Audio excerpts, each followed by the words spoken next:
Night டைம்ல புளிய மரத்துக்கு கீழே ஏன் போகக்கூடாதுன்னு சொல்றாங்கன்னு தெரியுமா? எங்க ஊர்ல ஒரு பழைய புளிய மரம் இருக்கு. சாயங்காலமா யாரும் அந்த வழியே போக மாட்டாங்க. ஆனா நான் நம்பல. ஒரு நாள் நைட்டு 11:45 இருக்கும். வீட்டுக்கு போக ஷார்ட்கட்னு அந்த வழியா போயிட்டேன். சுத்தமா காத்து இல்ல. ஆனா மரம் இலையெல்லாம் அசைஞ்சுச்சு. நான் வேகமா நடக்க ஆரம்பிச்சேன். அப்போ என் பின்னாடி சலங்க சத்தம் கேட்டுச்சு. திரும்பி பார்த்தா யாருமே இல்ல. உடனே அங்கேருந்து ஓட ஆரம்பிச்சேன்.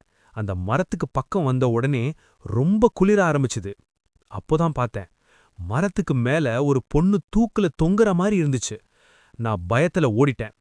நெக்ஸ்ட் டே காலையில ஊர்க்காரங்க சொன்னாங்க, அந்த மரத்துல 10 வருஷம் முன்னாடி ஒரு பொண்ணு தூக்கு மாட்டி செத்து போயிட்டா. அதிலிருந்து நைட் டைம் அந்த சைடு யாரும் போறதில்லன்னு. எனக்கு ஒரே ஷாக்கு. ஏன்னா நேத்து நைட்டு நான் பார்த்தது அந்த பொண்ணு இல்ல. நான் பார்த்தது என் பக்கத்து வீட்டு பொண்ணு. நைட்ல இருந்து அவள காணோம்னு அவங்க வீட்ல தேடிட்டு இருக்காங்க. அப்போ அந்த பொண்ணு உண்மையாவே யாரு? அடுத்து என்ன நடந்துச்சுன்னு தெரியணும்னா சப்ஸ்கிரைப் பண்ணுங்க.